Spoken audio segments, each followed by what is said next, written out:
Good evening sir. Good evening sir. आइए जी, सोम प्रकाश जी बैठ जाइए। Thank you sir.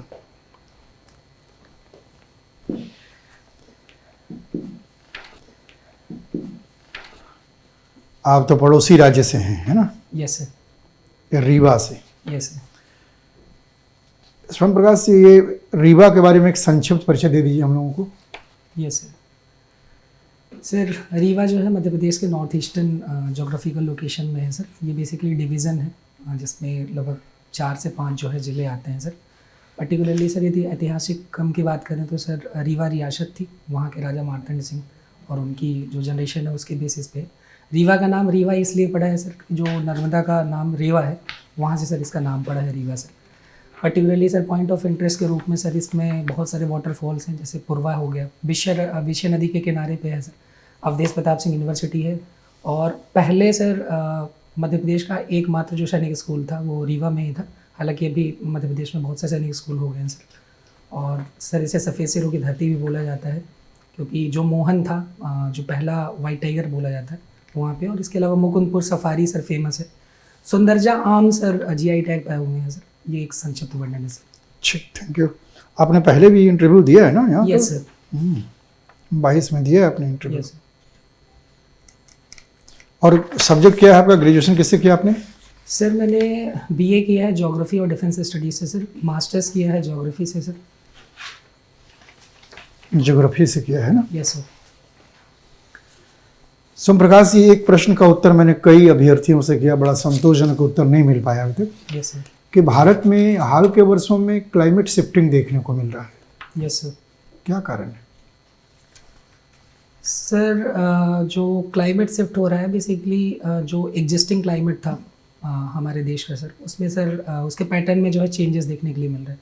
उसका कारण सर सिर्फ जो हमारे द्वारा जो ग्रीन हाउसेस गैसेस वगैरह निकाली जा रही है उसकी वजह से जो हमारा वातावरण का टेम्परेचर है वो बढ़ता जा रहा है सर। फिर बहुत से ऐसी मेथड्स हैं सर, चाहे एमिशन हो इंडस्ट्रीज से निकलने का, एग्रीकल्चर की अनसाइंटिफिक प्रैक्टिसेस होती हैं सर, लगातार निकलते जा रहा है सर। और जो हम एसी वगैरह यूज़ करते हैं सर उससे टेम्परेचर बढ़ता जा रहा है सर। तो ये एक मेजर रीज़न है sir.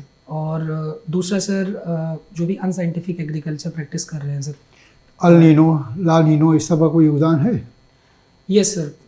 El Nino sir particularly sir एक पीरियोडिक वार्म करंट है जो ईस्टर्न पैसिफिक में आता है सर, जो बेसिकली पेरू करंट का जो ठंडा करंट है उसको रिप्लेस करता है सर। एज अ रिजल्ट जो हमारा मानसून है सर वेस्टर्न पैसिफिक में वो कमज़ोर पड़ जाता है सर। वहीं पे इसके विपरीत जो होता है सर वो लानिना है। लानिना भी सर लगभग उसी के बाद आता है, 4 या 5 वर्षों के बाद आता है सर।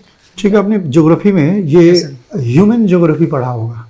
यस मानव भूगोल, यस है सर। ना?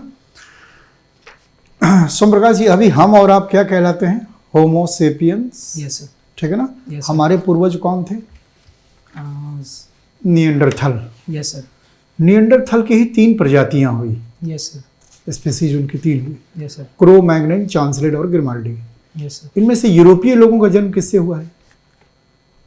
सॉरी सर मुझे एग्जैक्ट नहीं पता। ये पता है सर तीनों अफ्रीका से होते हुए माइग्रेट किए हैं सर। हाँ ना, ठीक है। तो क्रो मैग्नन का नहीं पता है। Yes sir.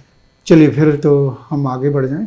यस ये बताइए कि अब एक चीज़ कि जब भूगोल हम लोग जब पढ़ने लगते हैं और उसमें जब हम लोग पढ़ते हैं वॉल्केनिक इरप्शन के बारे में, यस तो वॉल्केनिक इरप्शन में अभी देखिएगा हाल में ही बैरन आइलैंड में फिर से संभावना व्यक्त की गई कि भाई इसमें वॉल्केनिक इरप्शन होगा, यस सर। मैग्मा बाहर निकलेगा। यस इसको आप कंस्ट्रक्टिव है ना फिनोमेना मानते हैं या डिस्ट्रक्टिव? सर कोई भी चीज़ नेचर में हो रही होती है तो नेचर की एक अपनी खासियत होती है कि सर वो बनाती है और बिगाड़ती है सर। तो यदि हम नेचुरल तरीके से देखें तो सर वो कंस्ट्रक्टिव भी है सर। और यदि सर वो हमारी मानव जीवन को बेकार कर रही है, चाहे फिर वायु के रूप में हो या कि वहाँ पे हमारा कोई कंस्ट्रक्शन हो उसको कर रहे हो, तो उसे सर हम डिस्ट्रक्टिव में कंसीडर कर सकते हैं सर। कंस्ट्रक्टिव कैसे है ये? सर कंस्ट्रक्टिव ऐसे है सर कि कहीं पे भी जो हमारी नीचे की मिनरल्स वगैरह होते हैं सर इसी के माध्यम से ऊपर आते हैं सर। आज जितने भी सर प्लेटूज़ हैं ये कभी ना कभी सर वॉल्केनिक इरप्शंस के भी पार्ट रहे होंगे सर। और आज जो मिनरल रिच रीजन है हमारा जो इंडियन पेनिनसुला है पर्टिकुलरली उस तरीके से हम मान सकते हैं कि हमें रिसोर्सफुल रिच रीजन मिलेगा। बांग्लादेश में चुनाव हुआ, सरकार भी गठित हो गई, यस सर। पढ़ा होगा आपने। सर उस मंत्रिमंडल में एक हिंदू मंत्री को भी स्थान दिया गया है, यस सर। नाम बता सकते हैं कौन है? सॉरी सर, नाम मुझे नहीं पता सर, मैं ज़रूर पढ़ूंगा सर। अच्छा। अभी उत्तर प्रदेश में यस सर। है ना, जो SIR हुआ था, यस सर।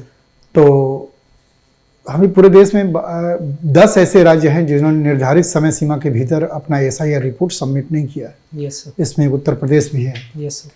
इसको नया डेडलाइन कब दिया गया है कि ये अपना SIR सबमिट करे? सर हर एक स्टेट को डिफरेंट दिया गया है। जैसे 10 अप्रैल, जहाँ तक मैं याद रिकॉल कर पा रहा हूँ, उत्तर प्रदेश को दिया गया सर पर्टिकुलरली सर। 10 अप्रैल है कि 24 अप्रैल है?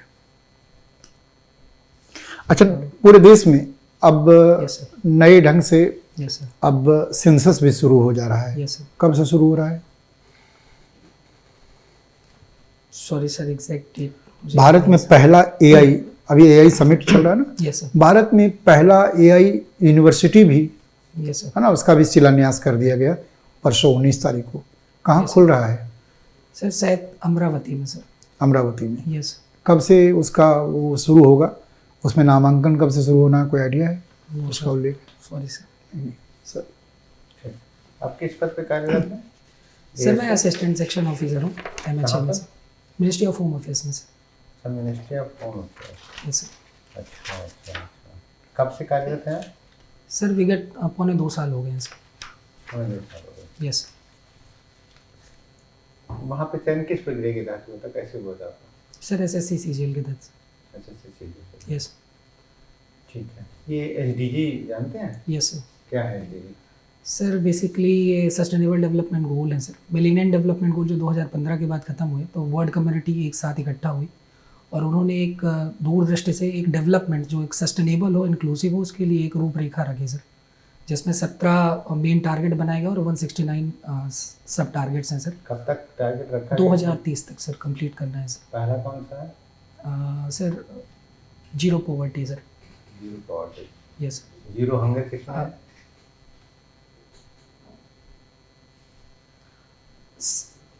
अच्छा, जीरो हंगर के लिए सरकार अभी केंद्र सरकार ने कुछ कार्यक्रम चलाया यस है। सर।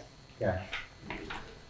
सर हंगर को ख़त्म करने के लिए एक तो सर मिड डे मील योजना चल रही है सर, पर्टिकुलरली माल न्यूट्रिशन को वो करने के लिए सर। इसके अलावा पहले भी सर बहुत सारी जैसे अंत्योदय अन्न योजना चलती थी सर। अभी कोविड-19 में सर 5 kg फ्री डिस्ट्रीब्यूशन किया जा रहा है प्रधानमंत्री गरीब कल्याण अन्न योजना के तहत। तो ये मेजर स्कीम्स हैं। इसके अलावा पॉजिटिव टेक्नोलॉजी का भी इंटरवेंशन किया जा रहा है, जैसे टेट्रा पैक मिल्क वगैरह जो है वो दिया जा रहा है। अभी सरकार ने, सुप्रीम कोर्ट ने यस सर। सरकार के फैसले या चुनाव जहाँ होते हैं वहाँ पर जो ये घोषणाएं की जाती Yes. हैं, तो केंद्र सरकार का जो ये आने वाला जो प्रोग्राम है, किसी Yes. आलोचना की थी? सर मुझे इसके सापेक्ष में ज़्यादा नॉलेज नहीं है। ये आलोचना योग्य है कि नहीं? क्या लोगों का कर्मण्य बनाया जा रहा है? जब फ्री काम में मिलेगा सबको तो क्यों काम करना चाहेंगे? सर इसे हम सकारात्मक ढंग से देख सकते हैं, पॉजिटिव इंटरवेंशन है, जो कि हम वेलफेयर स्टेट की भावना पे काम करते हैं। तो एक हम उनको असिस्टेंस प्रोवाइड करा रहे हैं। हो सकता है भोजन, यदि मैं व्यक्तिगत उसमें तौर पे बात करूँ तो आदमी भोजन के बाद ही जो है कुछ इनोवेटिव सोच पाता है, यदि पेट खाली रहेगा तो सोच नहीं पाता है। तो मुझे लग रहा है एक पॉजिटिव इंटरवेंशन है। अब बाकी सर बाकी भी बहुत सी स्कीम्स हैं, मेथड्स हैं, जिसके माध्यम से हम उनकी स्किलिंग, रीस्किलिंग, पॉजिटिव इंटरवेंशन कर रहे हैं, जिससे सर उन्हें आगे चल के जो है जॉब्स और सेल्फ एम्प्लॉयमेंट मिलेगा। ऐसे पावर्टी मापने के लिए कोई कमेटी बनाई गई थी अभी हाल में?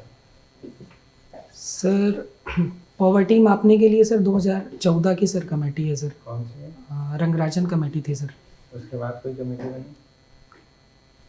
सर उसके बाद सर नीति आयोग का सर वो मल्टी डायमेंशनल पॉवर्टी इंडेक्स आता है सर, वो एक मुझे याद आ रहा है सर। अच्छा, ठीक है। यस। ये बताइए, गवर्नेंस, गुड गवर्नेंस और एथिकल गवर्नेंस तीनों एक है या तीनों अलग अलग है? सर तीनों को आइसोलेशन में नहीं देखा जा सकता सर। तीनों को सर सेपरेट तरीके से देखने पे ठीक है, क्या अंतर है तीनों में? सर गवर्नेंस जो है वो मेयरली एक पॉलिटिकल डेफिनेशन हो सकती है। गुड गवर्नेंस मीन्स सर एक ऐसा गवर्नेंस जिसमें जो स्टेट है सर वो पॉजिटिवली कंट्रीब्यूट करता है लोगों के जीवन शैली को बेहतर करने के लिए, और पर्टिकुलरली जैसे फॉर एग्जांपल वेलफेयर स्टेट की जो कॉन्सेप्ट है, चाहे फिर हम किसी को अन्न दे रहे हों या पढ़ाई या शिक्षा जो गुणवत्तापूर्ण शिक्षा दे रहे हों, गुड गवर्नेंस एक्सेसिबल बना रहे हैं। बहुत सी ऐसी सर्विसेज हैं जो सिटीजन चार्टर के तहत और ट्रांसपेरेंसी के साथ ही दे रहे हैं। इथिकल गवर्नेंस का सर पर्टिकुलरली मेन है सर मोरालिटी से कोई भी ऐसी चीज़ जैसे ट्रांसपेरेंट गवर्नेंस एक प्रकार की इथिकल गवर्नेंस ही है सर, और गुड गवर्नेंस जो पॉजिटिव इंटेंट के साथ की जाए जिसमें सभी का भला हो और लोग अपने आप को मीनिंगफुल पार्टिसिपेटरी माने। तो अभी आप सिटीजन चार्टर का Yes. नाम ले रहे थे, प्राचीन काल में भी ऐसा कहीं उल्लेख मिलता है सिटीजन चार्टर जैसी व्यवस्था हो? सर मैं जितना बेस्ट रिकॉल कर पा रहा हूँ वो अशोक के स्तंभों में देखने के लिए मेंशन मिलता है सर। ठीक सर। ठीक है, आपने डिफेंस स्टडीज पढ़ा है, यस सर। इलाहाबाद यूनिवर्सिटी से पढ़ा है। Yes sir. Hmm, yes sir. आप बताइए कि तुलगमा सामर की यस सर। कर्नाटक पद्धति और गुरिल्ला वॉरफेयर में क्या अंतर है?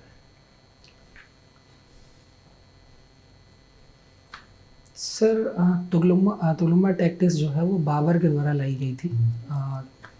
जहाँ तक सर मैं याद कर पा रहा हूँ सर पर्टिकुलरली उसमें सर हम जो भी फ्रंट में जो भी हमारे अपोजिशन में है सर उन्हें हम चारों तरफ से घेरते थे, दोनों तरफ से घेरना होता था सर, और जो उनके वीक पॉइंट थे सर वहाँ पे मेनली अटैक करना था। और पर्टिकुलरली उस समय जब बारूद वगैरह की खोज की गई थी सर तो एक लीथल तरीके से सर सामने वाले को सर बारूद का प्रयोग पहली बार भारत में उसी समय हुआ था। Yes sir. उससे पहले नहीं होता था। Sir best of my knowledge में हाँ, कर्नाटक पद्धति क्या है? सर कर्नाटक पद्धति के बारे में सर मुझे ज़्यादा नॉलेज नहीं है सर। बाकी गुरिल्ला पद्धति थी पर्टिकुलरली सर उसके जो महान सेनानायक बोले जाते हैं शिवाजी बोले जाते हैं सर, उसमें पर्टिकुलरली सर कंटिन्यूअस अटैक ना करके स्यूडो पीछे से हट के अटैक करना। जब हमें लगे कि हमारी पोजीशन बेहतर है तब हम ऑफेंस करेंगे, अदरवाइज हम डिफेंस या कि पीछे हटेंगे सर। ये डिफेंस में डिटरेंस क्या होता है? Yes sir. Deterrence. Yes sir. Sir deterrence होता है, वैसे तो हिंदी में इसको शब्दार्थ में भया दोहन बोलते हैं सर। पर्टिकुलरली सर हम अपनी मिलिट्री माइट या कैपेबिलिटी को इतना डेवलप करें या उसे इस तरह इन्फॉर्मेशन की तरह सामने वाले पक्ष को इस तरह फीड करें कि सामने वाला पक्ष हमारे अगेंस्ट में कोई भी प्रोवोकेटिव स्टेप लेने से डरे। अच्छा, युद्ध में प्रोपेगेंडा र्यूमर का क्या योगदान होता है? सर बदलते हुए परिवेश में यदि हम आज देखें तो मिस इन्फॉर्मेशन बहुत इंपॉर्टेंट रोल प्ले करता है, खासकर ये हाइब्रिड वॉर का भी पार्ट है। कई सारी मूवीज़ भी हैं, कई सारे ऐसी एविडेंसेस भी मिलते हैं जब र्यूमर्स फिके फैलने की वजह से लोगों का मोरल डाउन होता है सर। तो ये एक टैक्टिक्स मानी जाती है सर एक लार्ज लॉन्ग टर्म अचीवमेंट्स को अचीव करने के लिए सर, जिसके तहत हम शत्रु का जो है बेसिकली मोरल डाउन करते हैं सर। Yes sir.